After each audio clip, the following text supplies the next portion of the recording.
The Florida Podcast Network, the voice of Florida.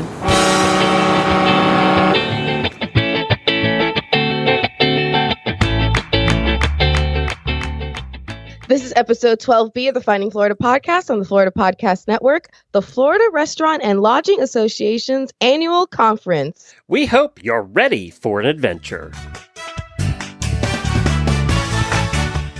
Welcome to Finding Florida, the podcast that takes you from country to the coast. Join your tour guides, an unlikely pair, city girl Jemmy and country boy Glenn, as they explore the amazing sights and sounds of the Sunshine State. Last month, Glenn tortured me on a coast-to-coast freestyle adventure. If you missed it, go back and take a listen to episodes 11A, 11B, and 11C. This month, we were invited by the Florida Restaurant and Lodging Association to cover their Florida Restaurant Show and Expo. It was held alongside the Healthy Food Expo in Orlando, so we grabbed our press passes and mics and hit the exposition floor, meeting, greeting, and eating our way through the show. In this episode, you will meet some of the fun, entertaining people we met, and you might learn a little something along the way. And if you're thinking, why do I want to listen to Glenn and Jemmy at a conference? Come on, people, it's us, and you know we found some fun people to talk to.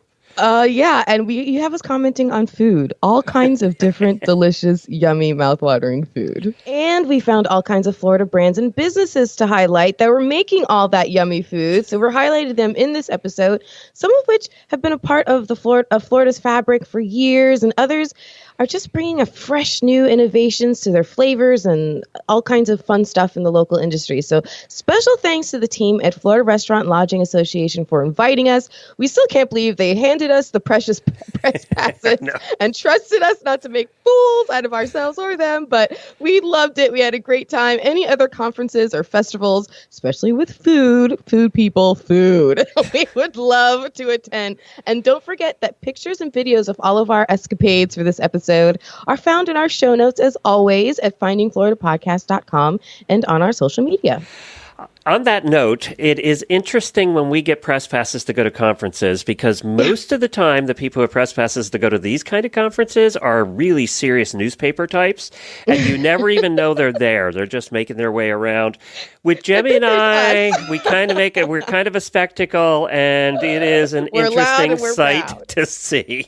And the fact that we ever get invited back is a whole different story. We roll in there like a bull in a china shop, and we make no apologies. We have fun. Everybody has a good time. Well, let's hear some of the fun we did have. Florida, home to pristine beaches, unique dining experiences, world-class accommodations, and the thrills that keep the young and young at heart coming back to the Sunshine State. From coast to coast, see what our 10,000 members of the Florida Restaurant and Lodging Association have been preparing for you. Exceptional eats, historic sights, and lodging to fit any budget. So whether you're here making deals or making memories, come get a flavor for Florida's finest restaurants and hotels. So we have just arrived here at the Orange County Convention Center in Orlando. It's my first time here. This building is massive. Well, it doesn't help that we got lost. I mean, just parking, just figuring out where do we go to park, and then walking in was like, wait a minute, where are we? This is a big building. It really is.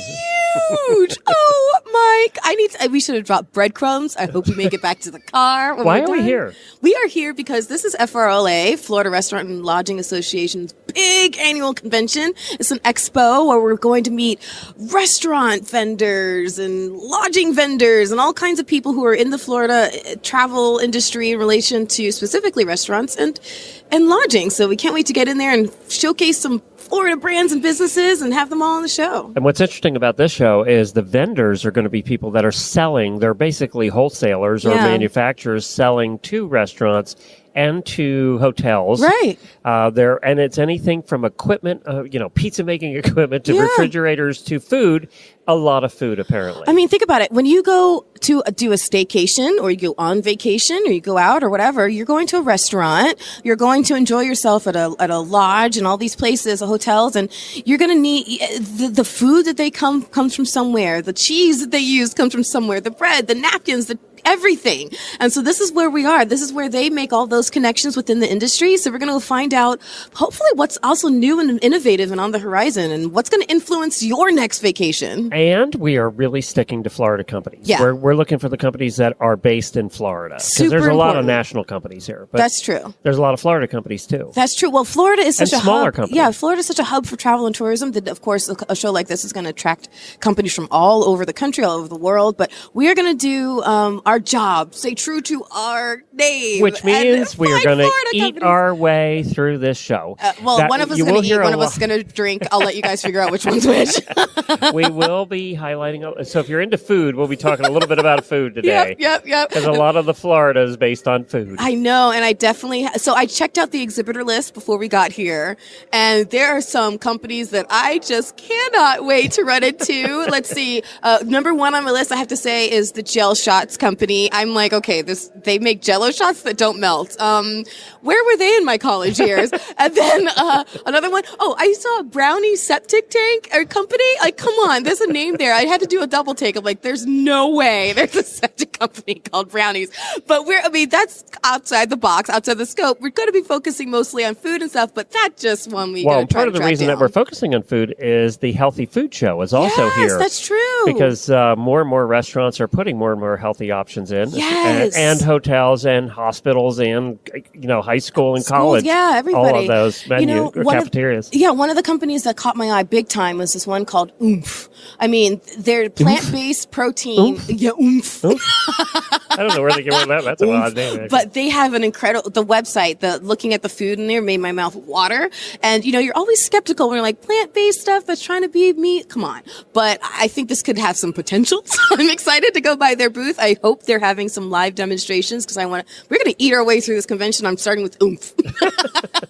All right, let's go do it. And we're going to have think of this as Twitter style. Exactly. We're going to do a lot of shorter interviews in this particular episode. Yeah. So they're not going to be long ones. They're going to be a lot of shorter ones. And we're going to cover a lot of territory in a short period of time.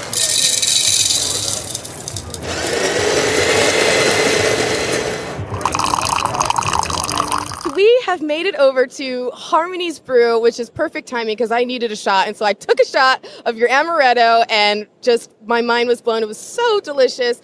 Thank you for talking with us today. Tell us, please, the story of Harmony's. Absolutely. I would love to. Actually, to make a long story short, Harmony's Brew Coffee Company started because we have a nonprofit organization called Harmonies of Hope, which is a performing arts school for children. Oh, wow. So we teach vocals, dance, drama, instruments. We're a 501c3. And we started because of the economy and, donations trickle with economy. We started the coffee company to create sustainability for the nonprofit. So a little more predictable money flow in. I see. Who doesn't love coffee? By the way, we're going to have to side note about that school because my son would probably love it. So we're going to have to side note about that in a minute. But Okay, Sarita, so what was the journey of getting this started? Like what are your goals? Where are you guys in the process and where's the company at right now? Well, right now the journey we officially incorporated in 2014. We started as a retail ideal. So we had our own store. And in the midst of having our own store, some gentlemen came in. They're like, why are you here? Your products needs to be all around. Okay, it wasn't, why are you here? Get out. It was, why are you only here? Okay. Clarification. All right. So, they started telling us, our product is wonderful. You only have one sample of our product, but we have another product that comes in a wine bottle made from coffee. And all I heard was wine bottle. That was sold. Is it alcoholic? It's non-alcoholic, but it's perfect. It's for the children, Glenn. Interesting enough, we were invited to LA to a pre-Golden Globes Award party, and we took the wine bottles with our special coffee blend. It was white chocolate raspberry, and it was really a success. And what we got a lot was that people who couldn't drink alcohol, they loved it because it was a fancy bottle. Yeah. They loved the coffee, and they could take it to any. They felt like they were part of the club again. Yes. So, and so the journey, it's still a journey, but we're making headway. We're starting indie shows so we can start becoming more visible to everybody who we are, because we were more local, but now we're looking to expand. Yeah. And we're ready to go into the retails, So I know you had 3 different flavors that were available to try right here, and I love the packaging of your brand. How do you get all of that going? Like, who's making the decisions? Who's deciding, what flavors to try, how to brand yourselves? What's that experience like? What's that process like? Well, I laugh at my team. We have a team, a great team of 10 people. And I laughed because I told them, I said, well, I'm not just a CEO. I'm the janitor. I'm the marketing. Right. It's all CEOs are. So, when I thought of the concept of the flavors, I was thinking, like, why not try something different where people will not see, and then they'll be more inclined to want to know what that tastes like, especially like with the amaretto. You really don't see that on the shelf. So how has it done to help the kids? Yeah, that was your goal. Yeah, so the net profit, what we make from the company, we put 10% back into the nonprofit. But as we continue to grow, I would like to increase that percentage to make it more fruitful for them. Our goal is to create scholarships for these kids to go to different colleges of their choices. And have you found any little prodigies along the way with the... I have a couple of great prodigies, and they graduated now from high school, and they're in college, and they're phenomenal. And those are the reasons. That makes it all worthwhile, doesn't it? Definitely. So what we're hoping for the future now is to really get our products into retail. Restaurants too. Restaurants, branding, marketing, promoting. And that's really our focus right now with our products, to just become more aware and just into the limelight. Thank you, Sharita, for so much for your time. It's been such a pleasure talking to you. Best of luck with Harmonies and everything that you're doing. And I will definitely take another shot. What's the website? Go ahead and have a shot. What's the website? www.harmoniesbrew.com. Florida's friendliest hometown. When we found Jennifer Waxman Lloyd here, and one of the reasons that the association wanted us to come here to do a show was to find companies that are local to Florida that are doing really cool, innovative things. And the Villages Grown, yes, we mean the Villages. The Villages Grown is one of those. Tell us what you guys do. Well, first and foremost, we are a group of sustainable agricultural consultants. So I've been in the agriculture since 2001, started my consulting firm, bringing and attracting people a lot smarter than me. So you work with the farmers? Is that what you do? I have since 2005 with my own company, and then the Villages, word got around that we are doing things right, and they had a demand from the Villages community, and the family always does first and foremost what's right for the residents, and found us and asked if we'd be interested in doing a production operation in the Villages for the Villages. And then it turned into something much larger by the time we all met and planned over 2 years. Everything at the Villages usually does. So. Yes. And I've heard that things can get a little out of hand in the Villages. But well, now produce is going to get out of hand. Plants are going to get out of hand. Bigger and better at the Villages. So what are you going to actually have a farm? So we'll actually have the largest production operation in the state of Florida that's vertically integrated with controlled environment agricultural growing. So hydroponics, aeroponics, and soil So vertical part of bags. it's indoor? Or? Yes. So we'll have one of the largest food production controlled environment agricultural facilities. It's like the land at Epcot on steroids, which is my background in hydroponics. And then we are also have processing. Wait a minute, you worked at Epcot's hydroponics? We supplied the micro irrigation in there, yes. We're going to self-distribute with a full fleet, and we're aggregating our local Central Florida farm partners that we've been representing for almost 2 decades, so they can participate in this hyper-local food system model. So it's not going to, the food is not going to be just for the Villages. You're going to be selling outside. All throughout Central Florida, and also custom growing for those in need. We're going to be selling through the institutions, the hospital, the school systems, the restaurants, and direct-to-consumers with local mobile farmers markets, as well as retail operations. So it's really food as medicine approach with a very targeted demographic where we can prove that a hyper-local food system affects the health and wellness of a targeted demographic. It'll be the first time it's done in the nation. So we're pretty excited about that. I know we're really growing into sustainability, and people are really trying to find about how do you use our local resources. What made your spot in the Villages, what made that attractive for doing this? Well, we are what I would say the intersection between wellness and agriculture. When we separate the two, we have a very big problem. That's what happened to our nation. Agriculture is synonymous with wellness. We are what we eat. Food is medicine. So when we had the opportunity to prove that on a very large scale with an amazing family backing our what we believe is the best sustainable local food system model, and really getting behind that we would have a targeted demographic to prove that a hyper-local food system can affect one's health, and we get that in the Villages. We're working with the medical community. This will be a food as medicine approach, and combating chronic conditions with a targeted demographic. So that's really what wooed us to stop to You should go all in with this operation and we've always been consultants on each part and piece of a local food system, whether that was distribution, aggregation, education, or growing. Now we got to put it all under one umbrella with the backing of an amazing group of people. Do you guys have a website? We do. It's thevillagesgrown.com, but our consulting company is seed2source.com, seed2source.com. Very good. Thank you so much. Thank you, Jennifer.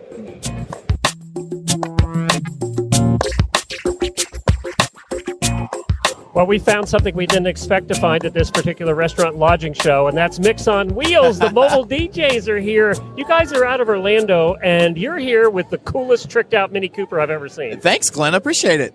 Now, what do you guys do? We are a full-service mobile DJ company. Literally, we have 6 vehicles in our fleet, from a Mini Cooper Clubman all the way up to a fire rescue vehicle, and we bring the party to you. So I know Glenn has always secretly wanted a Mini Cooper. Is this what you had in mind? Yeah, this looks more like you, though. You look so cute. You can't pull this off. I hate to tell you. There's no way you can drive this bad boy around. This thing. Maybe the fire truck. Yeah, the fire truck is good. So cool, JW. Thank you, my gosh. you. So I walked by this a minute ago, and I don't know how I missed it. You and the whole DJ set. I mean, there's literally a DJ booth in the back of this thing. This is amazing. Thank you. Who came up with this? Where did this all get started? So the short version of this is we were on tour with Disney promoting Grad Night back in 2007. Grad Night is a great thing. Lots of wonderful memories. Yes. Please continue. We were on tour with Grad Night, and Coca-Cola was one of the main sponsors for Grad Night, and we had a big kind of bread truck that Coca-Cola provided, and the DJ was in the bed truck. And Coca-Cola, a few years later, opted out of their sponsorship with Grad Night, and we said, hey, we can still promote Grad Night. Let's build a vehicle ourselves. And so that's where our Honda Element, which is totally chromed out Miami Vice style, that's where that came into play. Oh, my God. It's like a club on wheels. That's really what it is. You were explaining that you guys can just pull up, and within minutes, it's like a block party. 4 minutes, we can have speakers up that'll do about 800 people and silent generators. So we can go, we can go in the middle. Are you plugged in now or running? We are. We are plugged into a 120 amp circuit. So we can go anywhere indoors as well. An extension cord, we're ready to rock and roll. Okay, so I have a favor to ask of you. Yes. One of these nights, I want you to just drive next to me while I walk down the street. Let's do it. I need another person in the front of me holding a big fan, and so we can pretend it's slow motion, like you're doing my own soundtrack. I can see Let's it do it. now. Let's make it happen. It wouldn't cost me a penny, right? Right? No, we'll get you the friends and family discount. Okay, it's all good. Good. Well, how do people find you and where can? Man, our social media is just really simple. It's just at Mix on Wheels Official. You can find us online at mixonwheels.com. Okay, what's the craziest party you've ever done? Okay. You'll have to know. You know what? I won't give you the craziest. Whether they were clothed or unclothed, that doesn't matter. We actually did it was very recent. We did a party for Malibu Rum, and they were having a party here at one of the hotels in Orlando. And let me just say, it was 7 hours of just total nonstop madness. And that was with our Jeep Wrangler that was totally tricked out for Malibu. So it was parents put the kids to bed. It was fun. Yeah, you get to sit back and watch the whole thing. It was great. It was awesome. Mix on Wheels out of Orlando. Thanks, guys, for your time.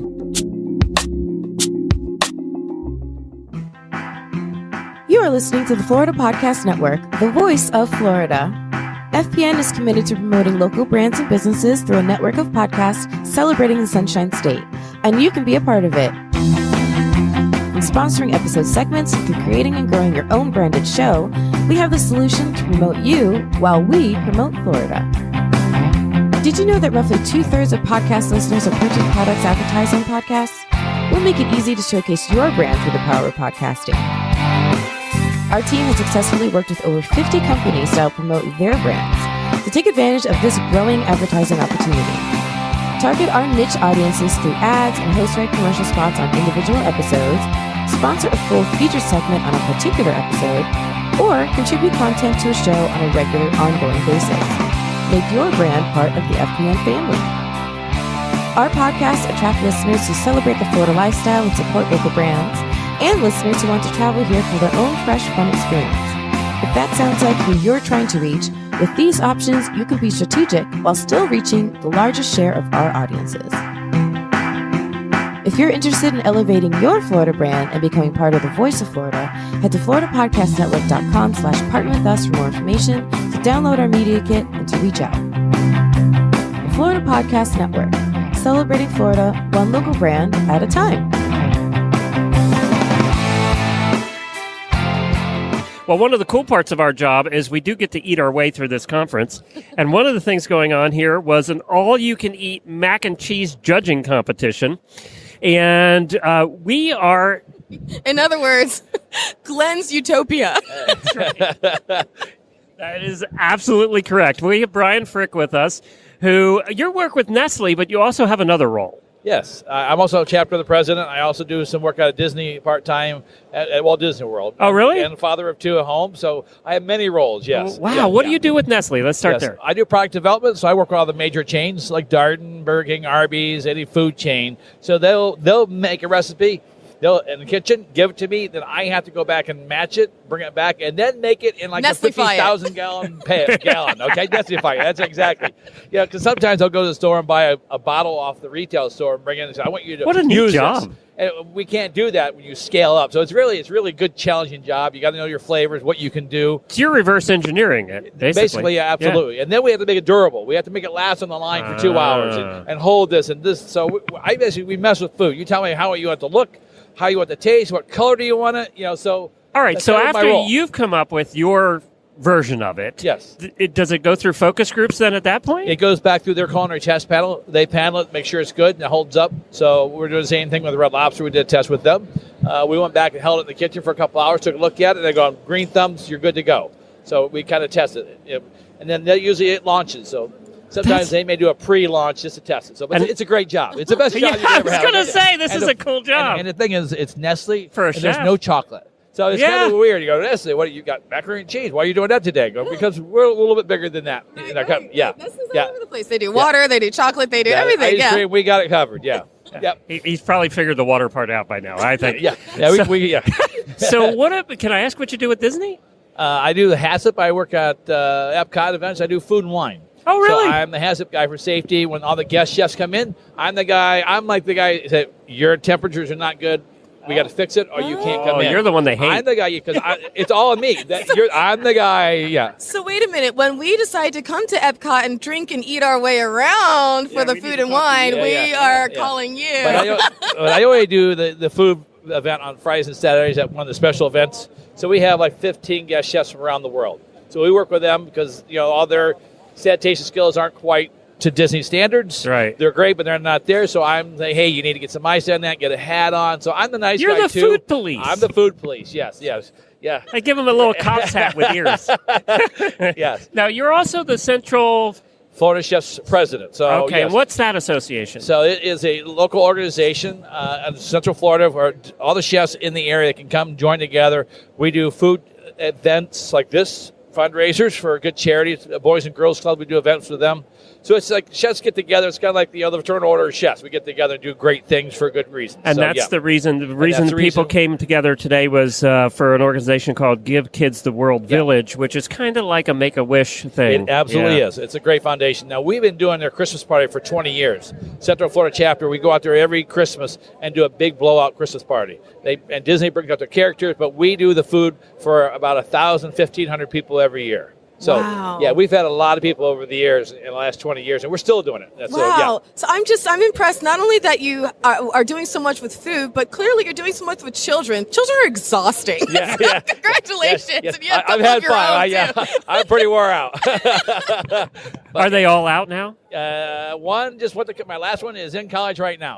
There you go. I can see you're on the path. Shoving them out the door, one at a time, one at a time. But the cool thing is we work with the kids at the Give Kids World when they're coming through the line. We go out and talk to them, and they're just amazed. Where is the village? It's Kissimmee, Florida, out on Bass Road. Is it? Yeah. We have to visit that great sometime. place. We really need to visit there. It's a good cause. So, but the chefs in this area, this is our get-together.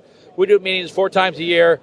camaraderie, meetups, stuff like that, and training as well. So at this event right now, you guys had to come up with mac and cheese concoctions. Tell us about what we got to eat at your table, because it was his favorite. Yummer, super yummy. Yeah, we did it straightforward. I did a white cheddar cheese, just melted that slow with half and half heavy cream, all the good stuff that everybody loved. Mm-hmm. And then I did adobo rub pulled pork over the top of that. So we did the macaroni and cheese, so it had a nice sauce ratio. It wasn't dry, but creamy, smooth. And then the pulled pork I roasted for 12 hours with the sauce on that. Put that on top and a little crunch, a little manchego cheese.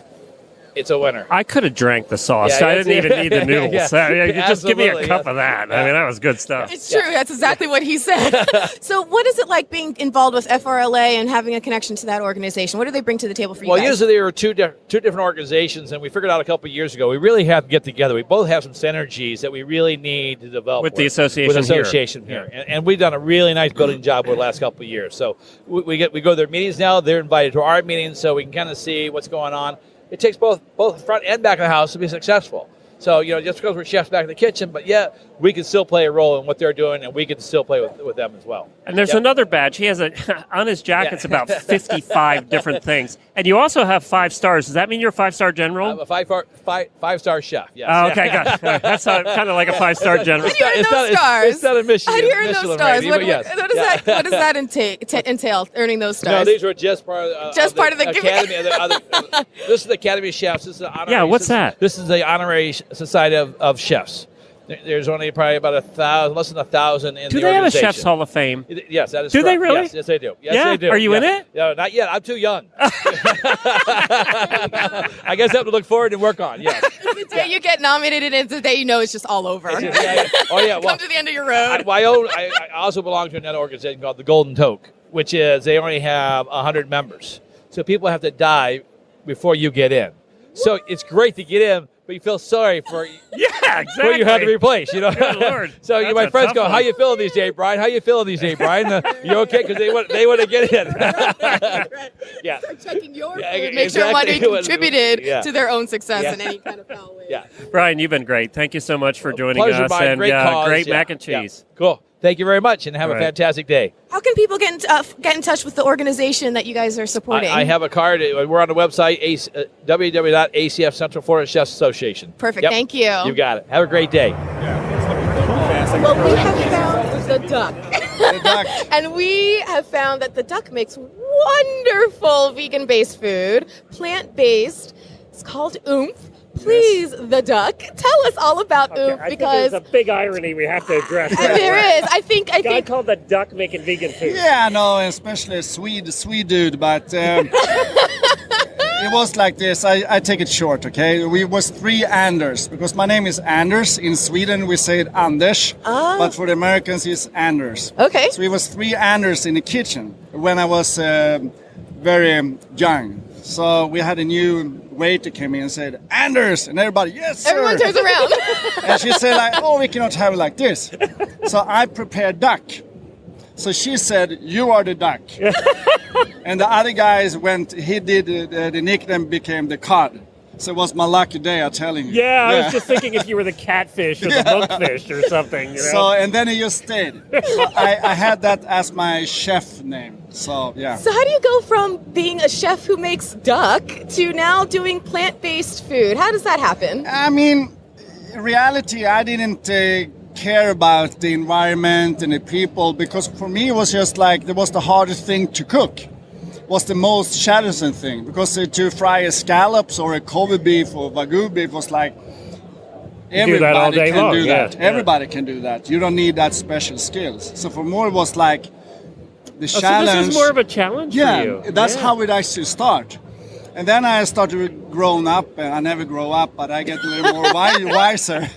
Yeah. So we've had the pleasure of being here and taste literally every single time I pass by the booth. Samantha see me, I have grabbed at least 2 or 3 things, and just my mind is blown at how delicious it is. So you're speaking to someone who loves all kinds of different dishes. Yeah. But this guy over here, Glenn, is a meat eater. He likes meat. So he's had the benefit of tasting it firsthand. But any other meat eaters listening right now, what do you need to tell them to convince them how good this is? I mean, we can say it all day long. Yeah, I mean, I'm going to be a little serious. Yeah. It doesn't happen so often, but sometimes it actually do.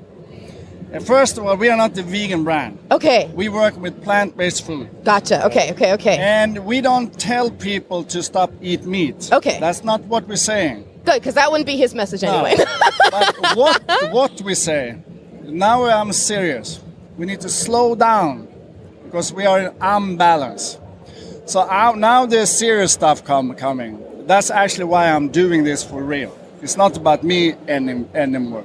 2050, we're going to be 11 billion people. If we just continue what we're doing, the protein is wiped out from the animal. We're raising 70 billion animals every year to feed us. 70 billion animals. It's Glenn crazy. eats half of them. Yeah, I'm good for half of them. And that's crazy. It's not sustainability. And the people, the human being needs the earth. The earth doesn't need us. Okay, but I want to take the other side of that. I'm not going to argue with No, you. you But can one argue of the much you want. concerns I have, because I He likes a challenge, Glenn. Yeah. Keep that in mind. No, I'm not going to argue with that because I think it's true. But I'm also concerned that, and I have horses. I came from the farm background, okay, from Lancaster County, Pennsylvania. Yeah, okay. All right, Amish country. We're losing so many farms. I'm concerned there's not going to be the plant-based plants to make your food with, because so many of the farms that are growing what we need to make plant food with aren't going to be there either. Exactly. So what do you do? I mean, where's the it's a catch-22? No, it's not catch-22. Okay. I don't think so, because it's about sustainability, and we need to change. So what does that mean as far as growing is concerned? We can grow all kind of different other stuff. We don't need to grow so we feed 70 billion animals. We can grow for the humans. And It's cutting the food chain, right? Because instead of it going plants to animal to human, we now just have to grow enough plants for the humans directly, And we say like this, I don't eat meat once, twice, 3 times a week. But not breakfast, lunch, dung. And so not the American diet. Now I'm going to be a little tough on you guys, the Americans. You are 4.3 or 4.5% of this planet Earth in humans, just 4.5%. In population? Can you imagine? And it's pretty high standard here. You eat a lot. Can you imagine if the rest of the world doing this? It's going to be crazy. So we just need balance, and that's why I'm doing Oomph, because I want people to eat more plant-based and do it in a happy new way, without guilt and we just want to make it good. Now, Oomph is a wholesaler, retailer, what do you do? In United States, we're only in food service, from restaurants, schools, hospitals, all that stuff. Because what kind of food? What are we talking about? So the listener at home goes, okay, well, what are they serving? What do they have? You know? Yeah, I don't know what they serve, because this is the first time on the planet, actually, in the history. And this is the cool thing. We have one protein, plant-based protein, you can use in every kitchen, in every style, all around the globe. So if you like barbecue, which I think you do. He does. Nailed it. You can fry up Oomph in a frying pan, go in with your barbecue sauce, and then you do your coleslaw, whatever you have, and then you eat that without compromising, because it's good. You tried it. So good. Yeah. So it was plus for you, eh? It was no minus. So good. It was good. Then it's cool. That's what we do. So I'm going to ask you a question I think a lot of people are wondering. Makes sense what I'm saying? Totally, 100%. I'm just a Swedish 100%. You're great. No. So a lot of people are going to be thinking, okay, tofu, right? Yeah. What is the difference between tofu and Oomph?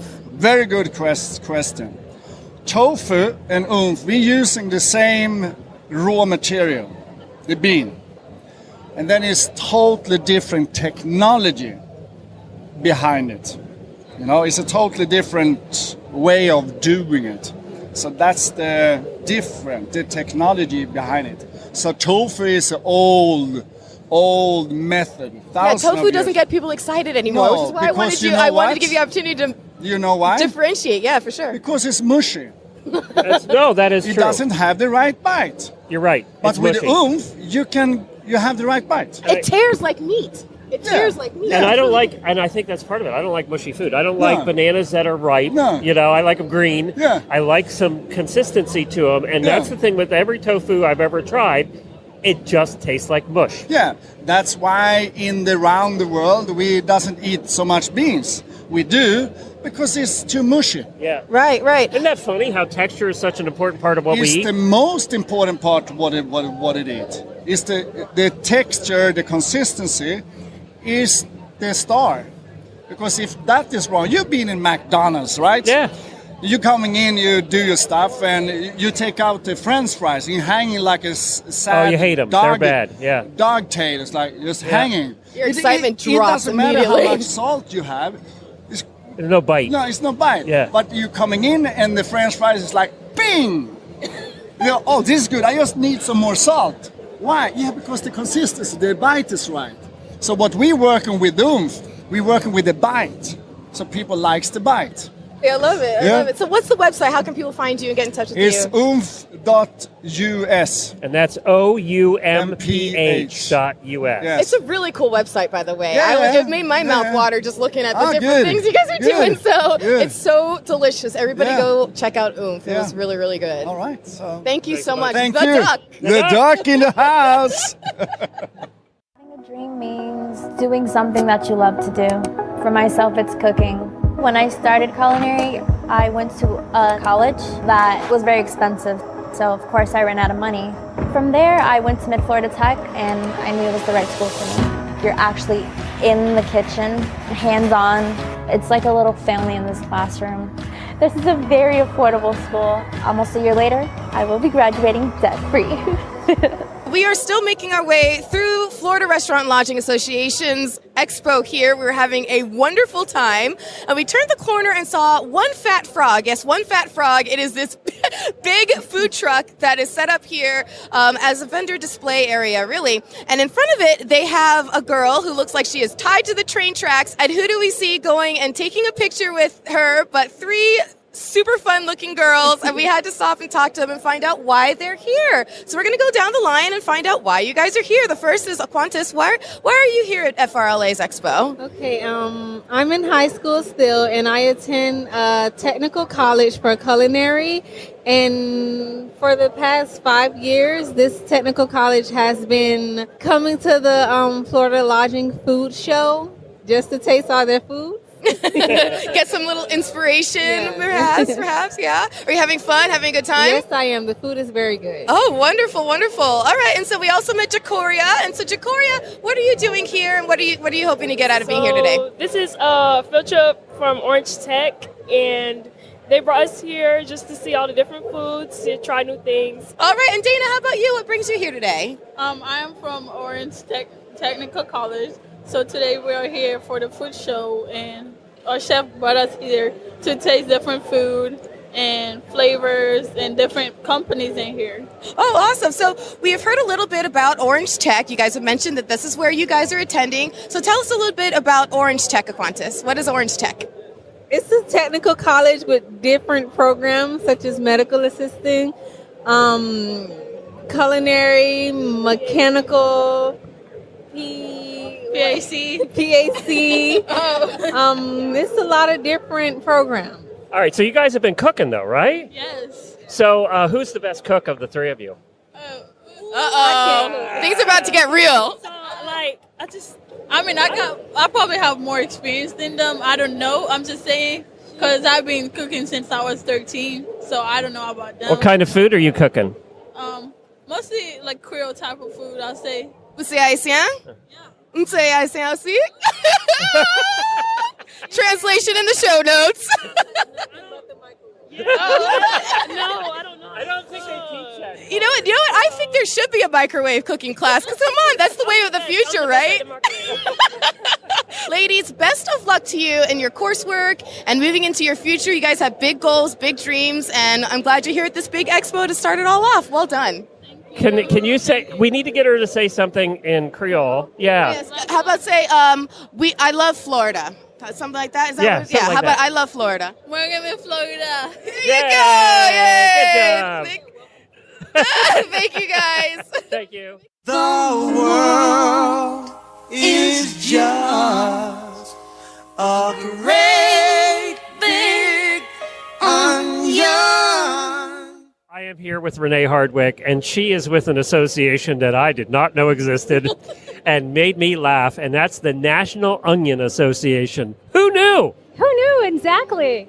It's fantastic. We represent onion growers all over the country. There's about 500 members in our organization, and we are in the business of selling onions. You know, onions are one of those things that I thought just sold themselves because you need onions for almost every recipe you make. Mm-hmm. You know, you do, and they are the third highest fresh vegetable consumed in the United States. What's the first?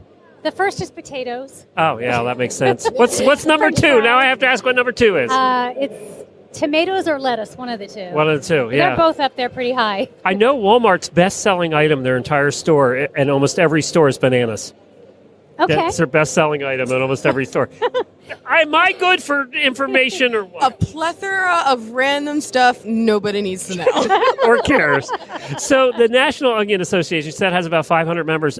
Yes. So how many farms grow onions in this country? I know it's shrinking. It's a hard crop to grow. They're hardy as heck when they get out of the soil, but it's pretty tough on farmers to grow these. Yeah, well, and guys. the other thing about onions is you plant one and you get one. Exactly. Which makes it difficult, too, because unlike potatoes where you plant one and you might get 20. And that's why growing onions at home, I kept saying, why am I growing one for one when I should just be buying the onions? Because they're special. Yeah. So what random facts can you give me about onions? Well, onions may have been a part of the prehistoric diet. There have been onions found that date back to 5,000 years ago. That's an old onion. That's an old onion. I'm not eating it. You can eat it. I'm not eating it. And per person across America, Americans eat about 22 pounds of onions per year. Holy smokes. I didn't think it would be that high. When you think about it, I mean, you got to have one with every meal. That's true. Breakfast, Or you're lunch, dinner, Yeah. snacks, pickles. You know, I worked at a restaurant once, and we had a guy, I worked night shift, and we had a guy come in every night at 2 o'clock. He was a truck driver, and he would get two hamburgers, and on the hamburgers he put nothing except we had to take the ends of an onion off, cut it in half, and he had half an onion on each hamburger. Did you every grill it? night for years. Did he eat it raw? Raw onions on his cooked hamburgers. You know, the old guys, they knew how to do it. Yeah, he stopped coming in after a while. We figured he died. So You will not die eating onions. They are so nutritious and good for you. Vidalia onion is still my favorite. I don't know. You have a favorite onion? Oh, there are so many. Now that you mention it, really are so many to choose from. I don't know. Just grilled, tasty, yummy, caramelized. Does that count? Yeah, I would say. Someone's asked me that question, and I said, I do. I have red onions are my favorite for pickled onions and salads. Yeah. Yellow onions are my favorite for soups and caramelizing and French onion soup. And white onions are my favorite for Mexican food. And Vidalia is just great roasted. Oh, they're just good with anything. Yeah. They're just great anyway. Yeah. Let me ask you, I'm curious, are green onions actually onions? Because they also are called chives. And They are. They're a part of the allium family, which also includes garlic. Is there a website for the National Onion Association? Yes, I am so glad you asked. It's www.onions-usa.org. Onions-usa.org. Perfect. And here's Glenn's highlight.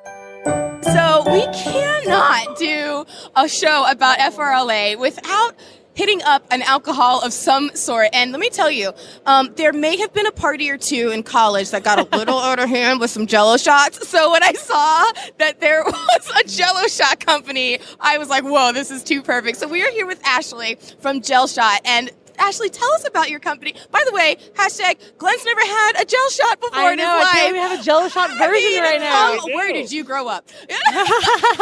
Obviously not Florida. My first time. Do you want to do them first? No, we'll do them in just a second. I want to really, tell us about the company. So the company, I actually am the founder of the company. I came up with the idea about 3 years ago for my 25th birthday. I am a Floridian, born and raised, graduated from UCF Rosen Is that College. because you drank a lot? Maybe. And for my 25th birthday, I was making 400 Jell-O shots for my party. By the time you got to 400, the first I one was had like, melted. want to kill myself. Exactly. So I thought of the idea. Why doesn't anyone have a prepackaged Jell-O shot? And then 3 years later, we actually came up with a prepackaged Jell-O shot that are vegan, gluten-free, and there's no refrigeration needed up to 180 degrees. You're my new best friend, Ashley. This is seriously, this is so meant to be. So this is also really funny because we just found out, you got to tell us the title, your title with the company. This is so great. So I'm the CFO, which means Chief Fun Officer. And who else is the Chief And Fun I am too. Woo! I'm the Chief Enthusiasm Officer. I think she's had a lot more fun with this Jell-O shots than I have, though. Quite possibly. I have some catching up to do. We're going to do that right now. Let's taste our So all you Jell-O have shot. to do is peel, squeeze, and party. Which flavor do I have? You have peach bum.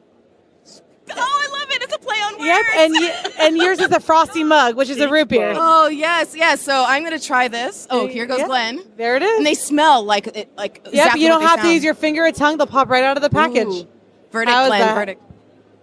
It's strong at the end. The look on his face is priceless. Oh, my gosh. At first, you think you're eating Jell-O, and at the end, you realize it's not just Jell-O. It has a bite. It has a kick. Okay, let me try my root beer. Let me try my frosty Yeah, is that frosty good? mug. But it tastes just like Jell-O. Yeah. Yeah, it's really good. And you say it stays to what temperature? Up to 180 degrees. So you can have them out at a party, and they don't have You to can be have them on iced? the party, you can have them on the boat, you can have them on the beach. Since being a Floridian, I wanted it as perfect as you possibly can get. I literally leave these in my car in the hot summer Florida sun. I mean, they're not the best, not when they're not cooled down, but you can literally take them. They stay in gelled form. Oh, that was delicious. A I just root had beer? the root beer. I love root beer. Okay, so I good. have a high standard, lady. Let me How tell was you. it? And it met those high standards. And on the alcohol, I have a very high standard when it comes to alcohol. It took us So 3 good. flavor factories to get that root beer, actually. And it won double golds at WSWA show. I saw the medals out on your table. Tell us about those. You came up with some kind of magic because Jell-O does melt in heat. It does. So you came up with some kind of magic to make that stay Yes, solid. we have a secret plant-based formula that makes it solid, and that's also what makes it vegan. Normal gelatin is made with bone marrow. Yeah, that's That's right. not disturbing. I know. It's true, though. That's what they make Jell-O out of. So this is vegan? This is vegan and Vegan? gluten-free. And alcohol-free, there's none in here. No, at there's a all. lot of alcohol in there. Can I tell you, I'm actually very impressed, Glenn, that you haven't started slurring your words quite yet. But yeah, tell us. Another one of those. This is really good. Super good. Tell us about the awards. I see a bunch of awards spread out on our table. So we actually got for the ECRM show, we were Viewer's Choice. I guess not Viewer's Choice, like Public Taste Bud Choice. Yeah, for Best New Product of 2017. We launched last October. We're not even a year old yet.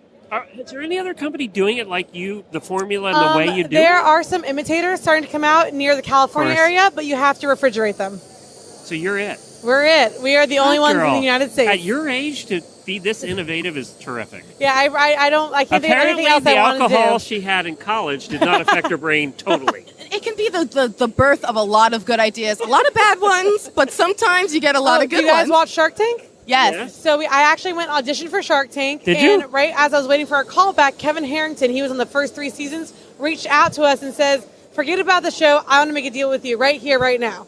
And he so, did? Yeah, so we partnered with a shark named Kevin Harrington. Yeah. And he was on the first 3 seasons, and he's our partner now. That's amazing. So they get a heads up on who's coming on. Is that right ahead of Well, time? he's not on the show anymore. He was in Yeah. the first 3 seasons. He also did a lot of infomercials. He was like the inventor of the infomercial. Oh, yeah. He wasn't the inventor. He was one of the founders, I guess you would say. And he So just wanted to make a deal with us. you've done HSN then? You've been on HSN trying to sell it to Not the yet, little old not ladies? yet. no babies.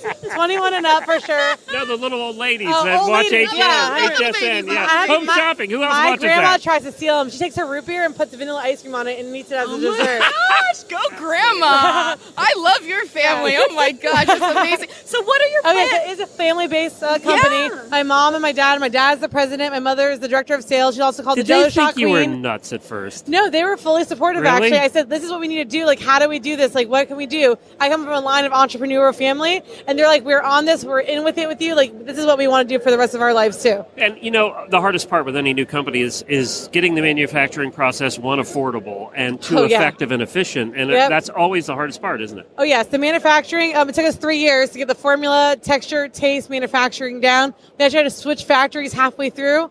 And we're actually hoping to open up a factory where people can come and visit and see the process in Sarasota, Florida in the next year. So what is the website? Where can people find your gel Sure, shot? it's www.originalgelshots.com with a J, not a G.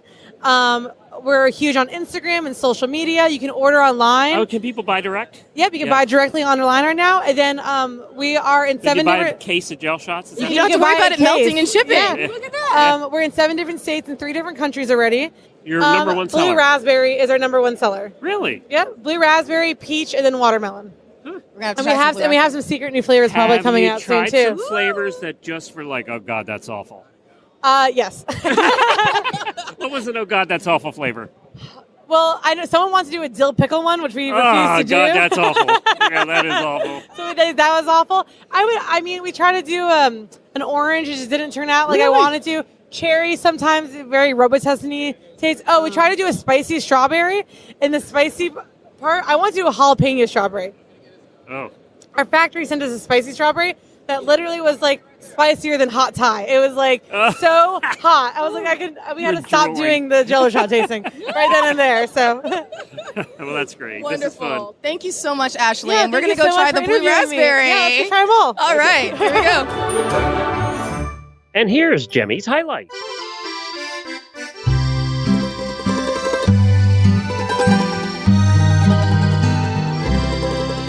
So whenever I come to a big event like this, and I told Glenn this before, I have a tendency to always be like, I wonder who's here that I know. And there's never anybody here I know. But today there was someone here that I knew. We were walking down the aisle. We ran into Phoebe from the Pizza Girls, and she's here with Jen, and they're both here. And I'm so excited. So if you guys remember from a couple of episodes, we've run their ads. They're wonderful pizza-based company in West Palm Beach. They have a couple of restaurants. I love them. I've been fans of them forever. They're one of my first ever interviews on Curve the Cube, my old show. I remember. Welcome, Jen and Phoebe. I'm so excited to see you. What the heck are you guys doing here? Well, we like to come here every year or so. We usually get something that we can utilize in either of the stores. There's usually this time I'm getting a lot of social media information and going to workshops. Yeah, that was the workshop you were in with social media. You were really excited about it. That's awesome. Yeah. So Phoebe, when we ran into you, you were telling us all about some cheeses that you found and all that stuff. You were making your way down the aisle. You were taste testing. Tell us what kind of things you found here. Well, I ran into one table that had a whole bunch of ricotta, mozzarella. They had burrata, and they had a stracciatella burrata, which it was like almost like a curd cheese with truffle flavor. It was so yummy, and we had to go back for a second plate.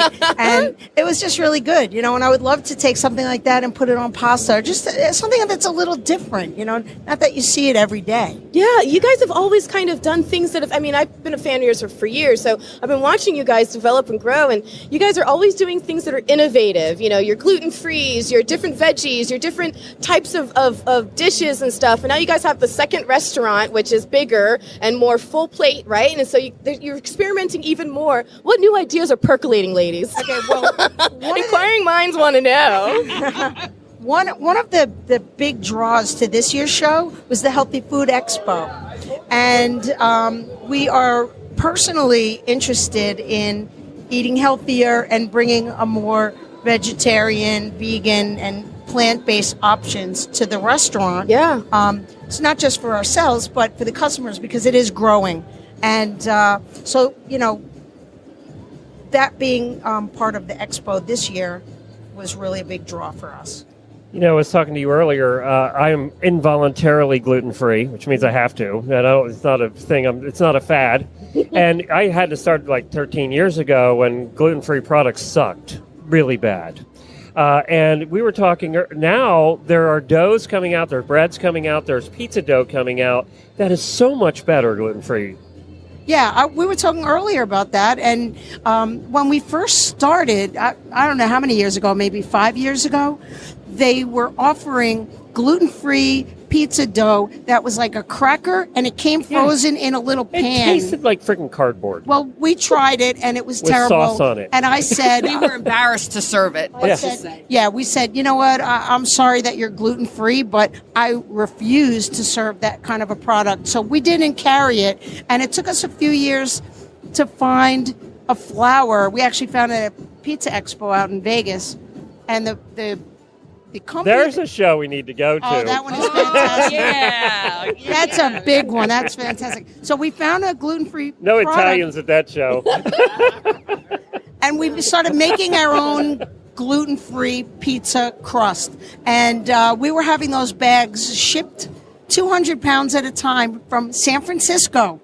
Wow. And sending them to us. And so it cost about $75 a bag for a 25-pound bag, including the shipping. Oh, wow. And we would make our own. That's why it's always more expensive for us gluten-free people to order pizza. So now, fast forward about 5 years, they are making better products out there. So now we have a fantastic product that we don't have to make, and it's ready to go, and it has the same consistency, and you can't tell the difference between what we used to make and what we're getting now. And it was actually tastier. So you were telling us earlier about a vegetable-based noodle. Well, it's not a vegetable-based noodle. It is a vegetable. You take the zucchini, and we have a spiralizer. We put it on there, and you spiral it, and whoop, out comes the spaghetti. Spiralizer. Like the old Play-Doh machines that you had when you were a kid. It's true. But I just want you guys to know that it's officially, and zoodles is now in the dictionary. Zoodle is in the Zoodles dictionary? made it in the dictionary. What? It was on the Today Show today. So you guys are so trendy. And actually, on WPBF, what was it? Felicia Rodriguez was talking about it the other day, too. How Did they zoodles- mention yours as being the best? No, but I did text her. I said, by the way, we do have zoodles on the menu, so that really makes us hip. And I don't know if the word hip is even used anymore. Apparently. You just cut yourself off as soon as you said it. I'm 55 and I get it. No, and actually the word cool is not supposed to be used anymore either. No, but you know what? We're all still cool. We are. We're all still cool. Yes, God, you sound like a dork. We're hipsters. Yeah, that's right. That's better. So tell us where people can find your restaurants and come and partake. And what's the difference between the two locations? There's quite a difference. Okay, the original location is a smaller, more of like a New York style. Come in, grab a slice, be on your way. We're small. Get the hell out. Think about the kind of typical That's the New York style. Yeah, think about the typical place you go after a night of clubbing. It's 3 a.m. in the morning. Yeah, you we're need open something till- in your belly, and that's the kind of place that pizza sober girls up often and clean slice. out. You know. Yeah. We're open till 4 a.m. Friday and Saturday. that's why. And it's the New York style because we say, you know what? Take your slice and eat it, and you're going to like it. And, you know, hey, it's the attitude. No questions. It's the attitude. That's right. The newer place is a sit-down, full-service restaurant. We have over 70 seats. We have a craft beer and wine bar. We have craft soda. We have a full menu with everything from shrimp, chicken, mussels, clams, veal. We do chicken franchise. We have the zoodles. We have a lot of vegan options. I mean, it's a completely different animal. What is the website where people can find your stuff? www.pizzagirls.com. There you go. Go check it out. Find out her story. They're fantastic. I love Jen and Phoebe. Thank you so much. It's always a pleasure. And now it's time for our end of adventure wrap. The time where Jemmy and I chat about what really happened. What really happened? All the dirt and grime that we went through, the nitty gritty. Oh gosh, this may have been one of my favorite trips. My tummy is certainly happy. My gosh. We did eat our way through. And then for me to be able to help judge a macaroni and cheese contest was like heaven. That was like heaven. I swear, you know that sound you hear on TV when like the angels part the clouds and it's like this sound from heaven? That's what happened when Glenn looked over and saw that there was a mac and cheese competition.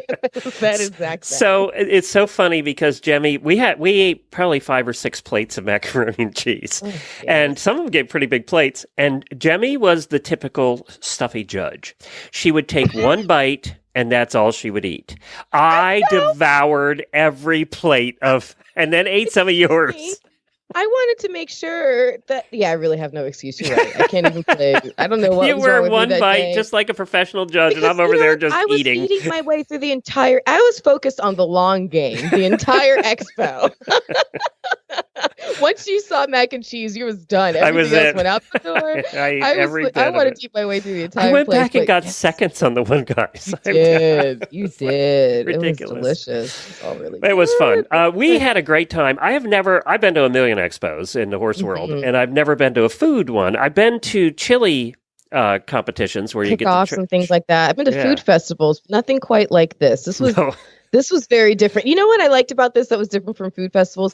Food festivals, there's only a certain, even though there's a lot of food there and stuff, you still feel like you're just waiting in so many long lines. You get such a tiny little plate for such a large amount of money. And this is like, it's just a smorgasbord. And everyone's like throwing food at you, like, eat this, try that as you're walking by. It's just so good. It was so fun to see. There were a bunch. You heard in this episode, we interviewed one of the bunches, but there were a bunch of kids like high school age or college age that were there from classes and stuff. And they were devouring all of these food at all the stands. It was so cool to and see. it was interesting to find out why they were there. They were there because FRLA really supports culinary education and skills training and all of that. And I didn't really think about that, but they do a lot of that for the local, culinary community in Florida, and that's why all those kids were there. They're taking advantage of the opportunity, and good for them. And as you heard our highlights in this episode, mine was my first gel shot ever.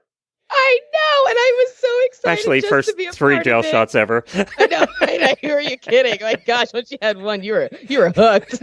Those things were good. Yeah, what was your experience? Give us your real. Now that the lights are off, the owner's away. What is your real? I really did. They were tasty. Yeah. I don't know what the ratio to alcohol to Jell-O was, but there was. I don't know either. It still tasted like the flavor. It tasted like strawberries, and not just like alcohol. No, you're right. Which is what I kind of liked. I think if I had ones that were really strong, just alcohol flavor, it's like, why bother? When I was in college, my roommate was prepping some gel shots for a party, and she was using Everclear. God rest her soul. She's perfectly healthy and fine. God bless her is what I meant to say.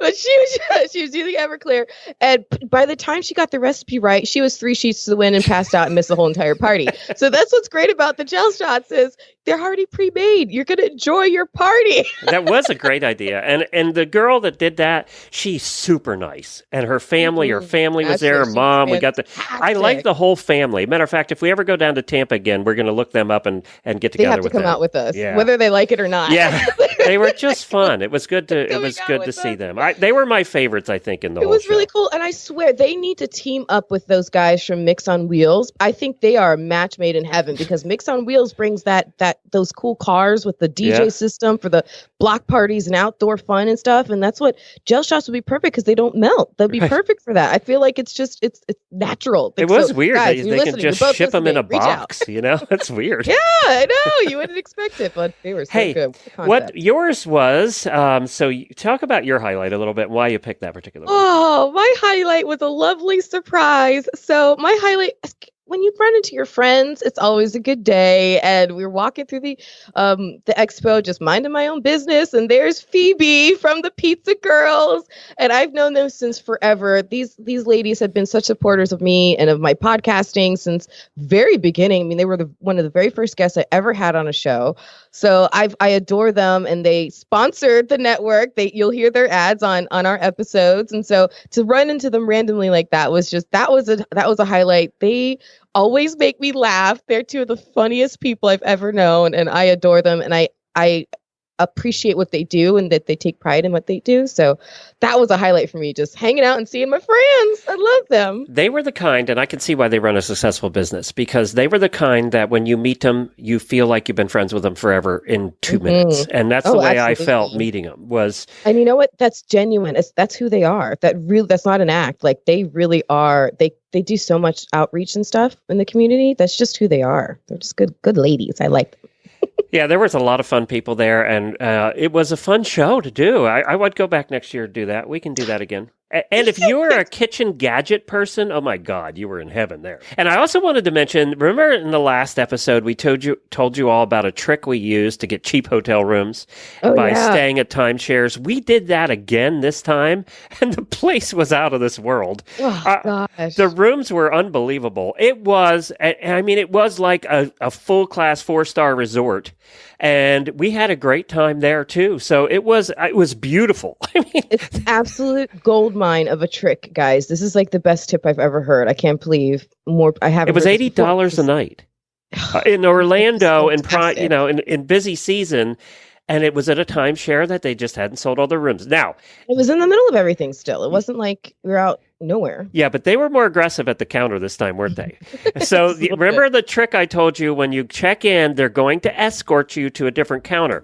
Well, they didn't even give us our keys. Usually they give the keys and then you can run out the front door before the timeshare police get you. So this time, though, they didn't even give us our keys. We had to go over to the other counter and do a little spiel. It took about, 2 minutes? And they finally gave us our keys. And then on the way out, they hit you again on a separate counter. So you have to do a little dodging and weaving. But you can do it. It was worth it. It was well worth it. And the place we stayed was almost like its little own little community. They had like a grocery store in there and a bowling alley and all this fun stuff just right there. We ate at the restaurant. I mean, it was good. Yeah. It was really, really cool. I mean, we ate at the restaurant. We probably had one plate between us because we were so full from the... I know. Oh, gosh. It was so good, though. But you know what I just remembered? It is very random. Totally random thought here. So prepare yourself. What was probably the strangest brand name you saw at the expo? Do you remember? Yes, I do. Landed in my brain. I'm like, oh my gosh, we have to mention this. Yeah, we didn't get an interview with him because the guy was, he's probably in the bathroom. We couldn't make it happen. It was called Brownie's Septic Service. Oh my gosh. There's a place called Brownie's Septic Service. That's just amazing. I couldn't believe it because I saw them on the vendor list when we were prepping to go out there, and I thought, "There's no way this is a real thing." And yeah, I turned the corner. It was very random. There's a picture of it. There's a picture of their booth in the show notes. It's a true story. It's there. It was there. Brownie Septic. So they earned the best name award. That's what they get. And there was one booth that had a booth babe. And you didn't know that term before. Yeah, I didn't know that term before. No. I've heard of car babes, but I never heard of booth babes. Booth babes, and at the bigger conventions, they would have those. And it's kind of gone the way of PC, not really politically correct anymore. But they had theirs, and she was dressed up, and I got a picture with her. So, and she was not handcuffed. Her hands were tied together with rope. She was a pirate girl standing in front of a train. I don't know. It didn't make any sense. She was tied to the tracks. Yeah. But that was a surprise, actually. I was surprised to see a booth babe there. You never know what you're going to see at an expo. No matter what kind of expo you go to, there are always surprises around every corner. And this was a lot of fun. But you know what was probably the most surprising thing that a brand was doing was the Village is Grown. That was a really eye-opening conversation. So Jennifer, wow, she really. And we're definitely going to go see that warehouse full of growing vegetables at some point. We got to see. I want to see that operation. So yeah. And that was sometime when we're up here and near the villages and it's up and running. We definitely are going to go over and see that. It sounded fascinating. It was wonderful. I mean, thank you to everybody who took the time to talk to us and meet with us and share their brands and their businesses and highlight what they're doing in Florida and the food and restaurant industries. Yeah, and thanks to the Florida Restaurant and Lodging Association. They've been terrific to work with, and they've helped us on a number of occasions. And they certainly were kind, Melissa and Susie. We didn't get to meet Carol, the big boss. She was too busy in meetings all because it is a conference. And what I found was fascinating too, and we've said it before in the show, they account for 25% of the revenue in the state of Florida. This particular association's members, the restaurant and lodging, that's how big tourism is in Florida. It's just incredible. So this is one very important association in the state, and we're privileged to get to know them. Next week, when we're out for recording our next adventure, are a year old. That is correct. We're exactly 1 year from when we did our first adventure, was 10 free things to do at Disney World in one day using only Disney transportation. Oh my gosh, it seems like a lifetime ago. It was October 13th, and it was a lot of fun. I remember how excited we were to do our first, and nervous. We were both very nervous because we had no idea what we were doing. We had no idea what we were doing. We had no idea what to expect. We had a plan. We had no idea if it even made any sense whatsoever. We were kind of concerned about the Disney police escorting us off property because we were like accosting people asking for interviews. Right, they did it as many times as you had to remove your belt. It was a little scandalous, people. But I mean, it was a time, and that was a year ago.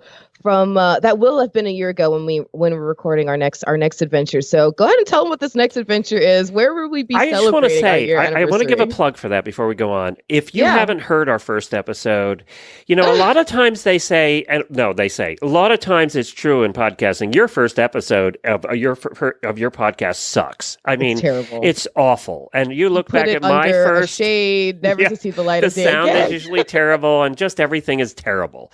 This one was not. It was really good out of the box. I was very proud of that first episode, and it still holds up. So if you get a chance and you're heading to Florida and you want to see some free things to do at Disney, go listen to episode 1 at findingfloridapodcast.com. Absolutely. Or if you're local to where we did the expo and you're right there in Orlando listening to this and you're wondering what you can do for free at Disney, hey, it's in your backyard. Go check it out. Listen to the episode. And now we talk about the differences between Jemmy and I. And on this last adventure, she had me try Jello shots because apparently she's eaten like 1 million of them and I had never tried one. And now there's always room for Jello. On the next adventure, she's continuing her corruption of me by taking me to Oktoberfest in Palm Beach. It's a mission I take very seriously, Glenn. So I've never been to an Oktoberfest. Which is just mine. But I don't know why, but I was assuming like Oktoberfest was maybe big up in the Northeast where you were from. I don't know why I grew up in Amish country. Drinking heavily wasn't really on the list of things to do. That's true. So there was that. Oktoberfest. They were German, but down here since for as long as I can remember. And it's really, they have the American German Club, and it's literally about not even 10 minutes from where I live. And it's so much fun. You're not even going to believe it. There's so many rides. It's like a huge carnival and just a massive tent. People drinking left and right and building beer can pyramids. There's always someone building a beer can pyramid that's bigger than the last year. And people folk dancing, musicians out there, the vendors with all of their cool stuff and gear and things to sell you. And oh gosh, everyone's having a good time. Like, I don't think I've ever been there, even if it's rainy. I don't think I've ever been there and seen people not having just the time of their lives. So I can't wait for you to come check it out with me. It's going to be so much fun. Let the corruption continue. But we're also offering a chance for you to hang out with us because we're celebrating our 1-year anniversary. We are having a meetup at Oktoberfest in Lake Worth. It's Oktoberfest in Lake Worth. It rolled right off the tongue there. I was going Lake Worth. I knew it was a lake something. Yeah, so Lake Worth. We're having look it up. And also we posted if you go to Finding Florida Podcast on Facebook, you'll find an invitation there. So you can find all the details. But next Friday or this Saturday, which will be the 13th. And there's also a map that you can click on. So on the event, or if you go to findingfloridapodcast.com/nextadventure, there's a map you can click on, and it has a map of the actual venue itself, the festival grounds. And I've actually circled where we're going to be meeting at 5 p.m. on Saturday the 13th. Saturday the 13th. So that'll be this weekend as you're listening to this, most of you. So come out. If you're in the area, come out and meet us. I know that we have friends of yours coming out, friends of mine coming out. We have maybe some other podcasters coming out. And why not? We'll just hang around the Oktoberfest all night. And it's going to be fun. We are going to be recording from there. I also have a special surprise we're doing on Saturday for Jemmy. She does not know. I still don't know. And I tried every which way to get it out of you, too. I'm giving you a clue. What Oktoberfest is, this is the exact opposite. Exact, as far away from Oktoberfest as you can get. So Amish something? Yeah, pretty much. Pretty much. Well, all I can say is, listen, if you listen back to the Disney episode, one of the most favorite parts of that episode are all the characters we met. And some of them were very, very drunk when we were interviewing them, which made it which was half the fun. And I have a feeling when we go to Oktoberfest, we're going to be another round of another batch of random characters that are going to be equally drunk and equally as fun. It's going to be interesting. It will make for good sound for the podcast, that's for sure. Right. So join us there. And also you can find all of our past episodes on findingfloridapodcast.com. You can find us in any podcast player that you use. You can also see all of our pictures. Be sure to go to our website because every adventure, we take a ton of pictures and you kind of see the pictures that back up what we talk about. And if you want to be involved, we want to hear from you. So drop us an email and they can email us at Jemmy, that's Jaime at floridapodcastnetwork.com, or Glenn, Glenn at floridapodcastnetwork.com. And we're always looking for ideas of places to go and towns to visit. So if you have a great idea for your town, drop us an email. That's right. We're on iTunes and all your podcast catchers. Connect with us on social media. You can find us at Find FL Podcast. And you can join our group of Florida Podcast Network superfans on Facebook by looking up FPN Insiders. We look forward to interacting with you all over the interwebs. But for now, here's to your next Florida adventure.